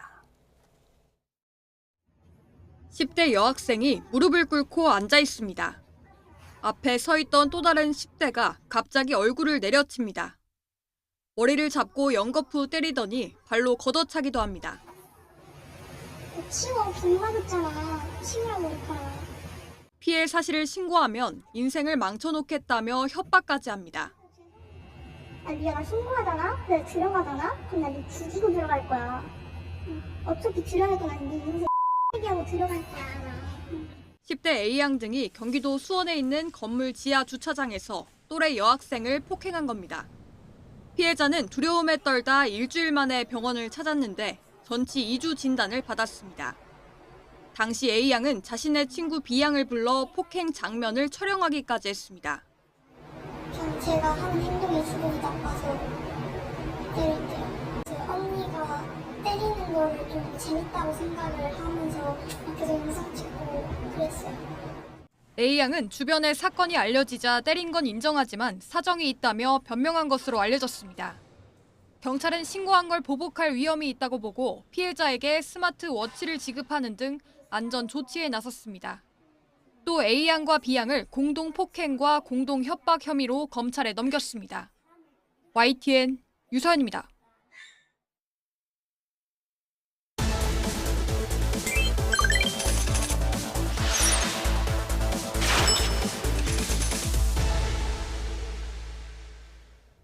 경제 이슈 친절하게 풀어드리는 경제픽 시간입니다. 네, 오늘은 황보혜경 기자와 함께합니다. 어서 오세요. 안녕하세요. 네, 첫 번째 키워드부터 바로 보겠습니다. 네, 경제픽 1위는 K원전, 프랑스 코코 원전 본사 유럽에 진출했다는 뉴스입니다. 어제 밤에 이 소식이 전해진 거였잖아요. 네, 그렇습니다. 자, 일단 우리 시각으로 어젯밤에 체코 정부가 이 신규 원전 건설 사업 우선 협상 대상자로 한국수력 원자력을 선정했습니다. 유럽 원전 시장을 장악해온 프랑스 전력공사를 제치고 이 K원전이 수출길에 오르는 관문이 열렸습니다.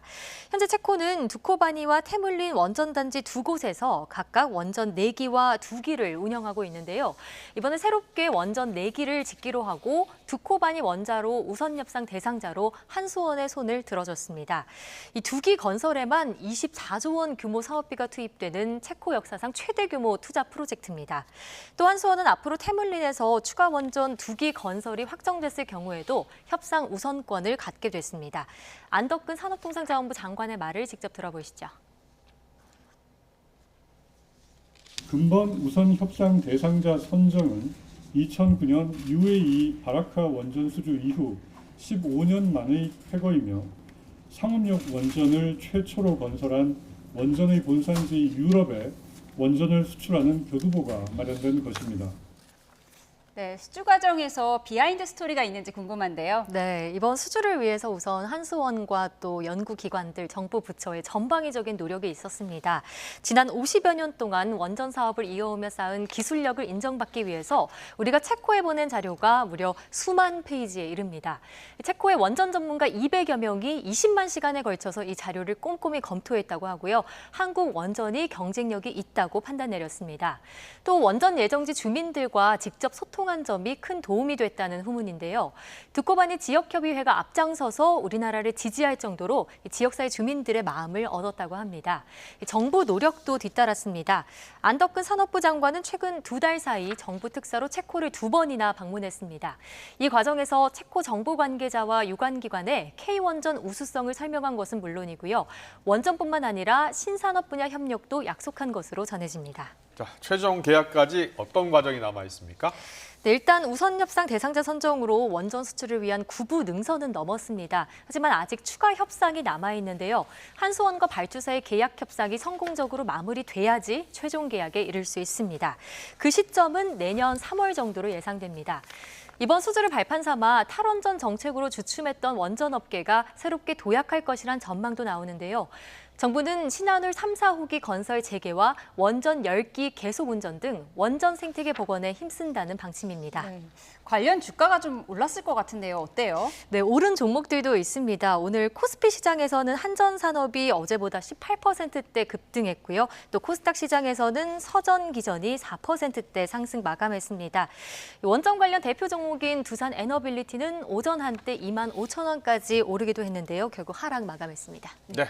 잘 들었습니다. 계속해서 경제픽 2위 보겠습니다.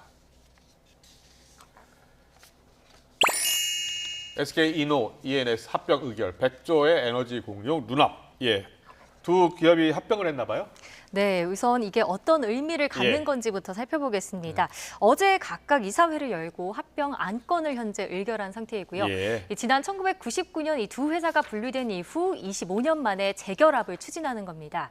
SK이노베이션은 그룹에서 배터리 또 석유화학 분야 사업을 맡고 있고요. SKENS는 액화 천연가스와 재생에너지 사업을 맡아왔습니다. 최대 관심사는 합병 비율입니다. SK이노베이션과 ENS가 각각 1대 1.19로 정해졌습니다. 합병 이후 SK이노베이션의 최대 주주인 SK 주식회사의 지분율은 55.9%로 늘어날 전망입니다. SK이노베이션 측은 에너지 시장이 급변하는 가운데 미래 에너지 사업의 경쟁력을 확보하기 위해서는 지금이 합병을 위한 적기라고 판단했다고 밝혔습니다. 네, 그럼 두 회사 합병으로 가장 기대되는 효과가 뭔가요? 네, 두 회사가 합병하게 되면요. 자산 100조 원, 또 매출은 88조 원에 이르는 정말 거대 에너지 기업이 탄생하게 됩니다. 자산 기준으로는 아시아 최대 민간 에너지 회사로 거듭나게 되는 겁니다. 이런 외형적인 성장 말고도 재무구조 강화와 성장 동력 확보 등 시너지가 기대됩니다. 관계자의 말을 직접 들어보시죠. 근본 양사의 합병을 통해 이러한 글로벌 에너지 시장의 요구에 대응한 고객 맞춤 에너지 솔루션 패키지를 제공하는 회사로 장기적으로 발전하고자 합니다. 핵심 에너지 사업들을 기반으로 현재와 미래의 대한민국 에너지 산업을 선도할 수 있도록 사명감을 갖고 끊임없이 도전하겠습니다. 네, SK이노베이션의 배터리 자회사인 SK온과 SK트레이딩 인터내셔널, SK엔텀 등 3개 회사 합병도 함께 결정됐습니다. SK온은 전기차 수요 정체, 이른바 캐즘의 영향으로 10개 분기 연속 적자 상태인데요. 이번 합병으로 SK온이 ENS의 자금을 수혈받을 수 있게 되면서 전기차 시장의 성장 둔화를 극복할 수 있을 것으로 보입니다. 네, 최종 합병까지 관문들이 더 있습니까? 네, 우선 1대 1.19라는 이 합병 비율을 주주들이 동의할 것인지 그 여부가 관건입니다. 다음 달 27일에 주주총회에서 합병안이 승인되면 공정거래위원회 기업결합 신고를 거쳐서 11월 1일 두 회사의 합병 법인이 공식 출범하게 됩니다. 이번 합병은 SK그룹 계열사들을 대대적으로 재편하는 신호탄으로도 해석되는데요. SK그룹은 국내 대기업 집단 가운데 가장 많은 200여 개 계열사를 두고 있어서 연말까지 크고 작은 사업 재편이 이뤄질 것으로 예상됩니다. 네, 알겠습니다. 마지막 키워드는 영상으로 보겠습니다.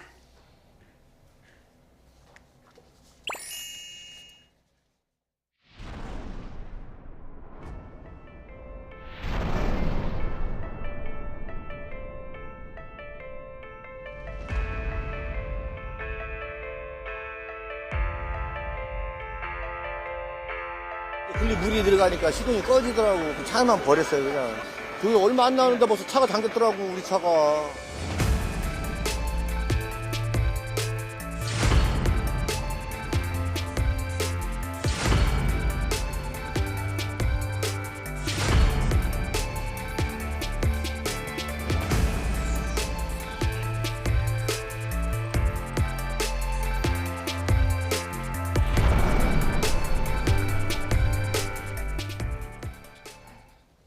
침수 차량이 2,000대로 집계됐어요. 네, 그렇습니다. 2,000대를 훌쩍 넘어섰습니다. 네. 지난 6일부터 오늘 오전 9시 기준 손해보험 12개 회사에 접수된 침수 피해 차량은 모두 2,400여 대입니다. 어제부터 수도권의 폭우가 집중됐죠. 하루 사이에만 300대 넘게 피해가 급증했고요. 손해액은 223억 원을 훌쩍 넘는 것으로 추정됩니다. 네, 현재 보험사들은 침수 피해를 본 고객을 우선순위로 보험금을 빠르게 지원한다는 방침입니다. 보상은 누구나 받을 수 있습니까? 네, 폭우로 차가 망가졌으면 자기가 가입한 보험으로 보상받을 수 있는지를 따져봐야 하는데요. 무엇보다 특별 약관을 들었는지가 중요합니다. 자동차 보험에 가입했더라도 단독사고 보장 특약을 들지 않았다면 침수 피해를 보상받을 수 없습니다. 또 특약 가입자라면 침수 피해가 인정돼야지 보험금을 청구할 수 있습니다. 차 자체 결함으로 빗물이 흘러들어갔다면 침수로 인정되지 않고요. 또 선루프나 문이 열려 있어서 빗물이 들어간 것도 마찬가지입니다. 침수 피해로 차가 완전히 망가져서 다른 차를 사야 하는 경우도 있을 텐데요. 이땐 보험사에서 관련 증명서를 받아서 취득세를 감면받을 수 있습니다. 손해보험 업계와 금융당국은 올해부터 침수나 2차 사고가 우려되는 차를 발견하면 차주에게 대피 안내 문자를 보내는 서비스를 운영하고 있는데요. 혹시 문자가 온지는 않는지 잘 확인하셔서 침수 피해 예방하시기 바랍니다. 네, 오늘 경제픽 황보혜경 기자와 함께했습니다. 잘 들었습니다. 고맙습니다. 네, 계속해서 기업단신입니다. 반도건설이 전광판 5개 광고로 유명한 미국 뉴욕 맨하튼의 타임스스퀘어 건물 일부를 인수했습니다. 반도건설은 지하 1층부터 지상 2층까지 복합 상업시설인 리테일몰을 매입했고 매입액은 1억 달러, 우리 돈으로 1,380억 원 수준으로 추정됩니다. 한국토지주택공사 LH는 지난 3월 동탄 1, 2 신도시를 가로지르는 경부고속도로 지하 작업이 끝나 그 위 공간을 공원으로 조성한다고 밝혔습니다.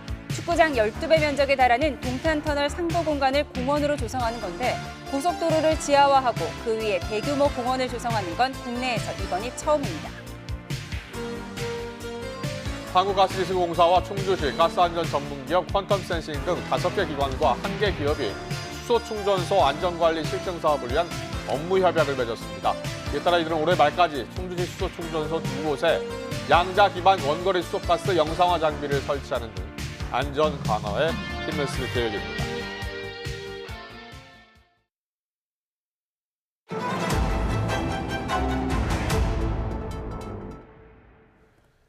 네, 트럼프 전 대통령의 부통령 후보인 JD 벤스가 세계 평화를 지키는 데 무임승차는 없다면서 동맹국도 부담을 나눠서 갖게 하겠다고 했습니다. 트럼프의 방위비 인상 요구에 보조를 같이 하면서 동맹국에 대한 압박을 예고했습니다. 공화당 전당대회가 열리고 있는 밀워키에서 권준기 특파원이 보도합니다. I officially accept your nomination to be Vice President of the United States of America. 트럼프 전 대통령이 부통령 후보로 지명한 제이디 벤스는 수락연설 내내 트럼프를 추켜 세우며 낮은 자세를 유지했습니다. And what did he call us to do for our country? To fight for America. Even in his most perilous moment, we were on his mind. 대외 정책과 관련해선 세계 평화를 지키기 위한 부담을 미국 혼자 져선 안 된다며 동맹국도 짐을 나눠야 한다고 강조했습니다. 트럼프가 1기 행정부 때 내세운 안보 무임승차론을 그대로 따르겠다는 뜻을 분명히 한 겁니다. Together, we will make sure our allies share in the burden of securing world peace. No more free rides for nations that betray the generosity of the American taxpayer. 트럼프 전 대통령은 사흘차 전당대회 시작 전 행사장에 미리 나타나 무대를 둘러봤습니다. 대선 후보 수락연설을 하루 앞두고 사전 점검하기 위해서입니다. 배경은 백악관 외경, 재집권 의지를 강조하기 위한 무대 장치입니다. 주변 사람들이 총격 사건 이후 트럼프가 달라졌다 이렇게 말하면서 대선 후보 수락연설 내용이 평소와 어떻게 달라질지도 관심이 모이고 있습니다. 트럼프 장남인 도널드 트럼프 주니어는 강렬하고 논쟁적이었던 수락연설문을 대폭 수정했다고 말했습니다. 바이든 행정부에 대한 비판 대신 미국의 통합에 더 무게를 두며 대세론의 자신감을 드러내 보이겠다는 의도로 읽힙니다. 워싱턴에서 YTN 권중기입니다.